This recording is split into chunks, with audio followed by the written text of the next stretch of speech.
we are about to Biden it up. Here we go. I got God. one ready on the button. Look at the button right here. Oh, he's got sunglasses. We need some. I think we need a new GIF.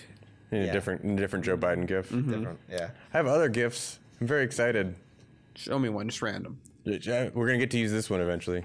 Yay, gang, gang. There we go. So, Daniel, what happened? So Ilhan Omar came out against former Vice President Joe Biden this weekend, saying it's very clear that he's the wrong choice to take on President Trump in next year's elections.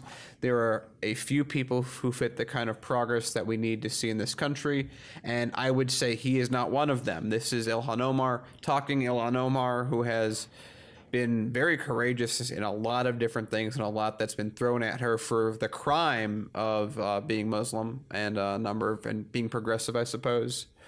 But that said, it's very interesting because we've been talking about kind of off and on where the squad's going to move with in terms of endorsements. And it's been interesting hearing not a small amount of people say, oh yeah, they're definitely going to endorse Warren. And it's like, okay. So I think this is good because like I said, I want Biden down sooner rather than later. And Ilhan Omar has granted me my wish by doing another little tick into him, calling him out. Because Biden is, let's be very real. While the media was telling Bernie Sanders he was too old to run for office, Biden is literally falling apart. He got a facelift. And his dentures look like, or something. His dentures were coming out. Like, yeah, something Biden was happening. is literally falling apart at the seams, and Bernie Sanders is like playing softball and throwing pitches and He running. actually is marching with protesters. He's actually encouraging people. He's doing like what, 5 speeches a day. He works himself so hard that when he gets to a debate, his voice is gone because he's been yelling for 5 hours at different debates or crowds that day. He's reaching over 1 million people. Anyway, I'm getting onto Bernie Sanders when this is about how terrible Joe Biden is. And it's very good to see Ilhan Omar, another congresswoman, bring this up and talk about this in this way. It's very short, but it's to the point that Biden sucks. Yeah. I think this reminds me a little bit of what we were talking about when it comes to Tulsi Gabbard, because we all liked Tulsi Gabbard quite a lot, and we hear some things that we find disappointing. And it comes down to no political personality, champion of any issue is perfect. You should not have political heroes. But when Ilhan Omar comes out and says something like this, she's someone that kind of fits the mold of like, man, I've liked everything that she's said and stood for. I think she's great.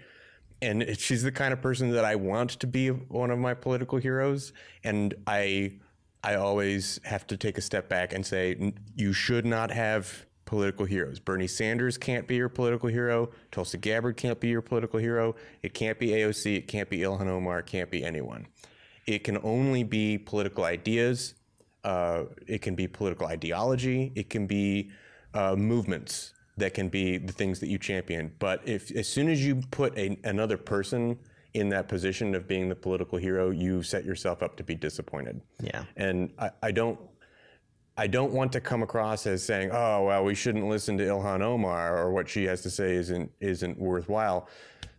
The substance of what she said here is 100% accurate, totally on point. I couldn't agree with it more, and I think it's totally fabulous.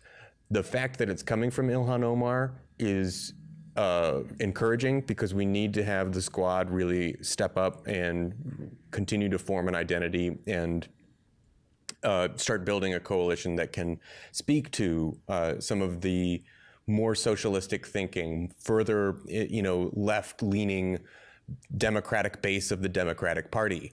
But I want to begin putting caveats on these, showering praise on people because we can't have political heroes. We just can't. I'm going to actually go a little further with that as well, as I think you really frame it very well.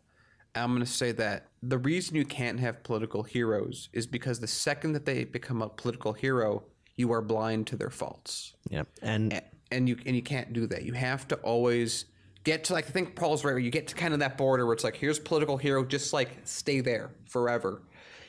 Because you always have to hold people to account. Right. And if Like, again, like, we really like Tulsi on the show, but the second that she does something that we don't agree with, we're going to say it. We're not going to, but at the same time, we're not going to say she's terrible. We're never going to talk about her again. She's exactly what we thought. She's someone who speaks her mind. She's someone that's very, very honest about what she believes in. And I'm not going to fault her personally for doing that. It's just... That's why she's not the domestic person. Look, that's her points of view. It's same thing for Senator Bernie Sanders as well. The whole job here, that what we're trying to do here at Heartlands Media, is hold people accountable and be critical of them, including people we respect and like. There's no such thing as perfect. Stop looking for it. It doesn't exist, especially anything created by humans. I mean, we're experts at screwing things up. And there are political leaders that we like from the past too, like FDR. Well, great. There's a lot of things to be critical towards FDR as well, and any other politician or any other world leader, both current living today or in the past.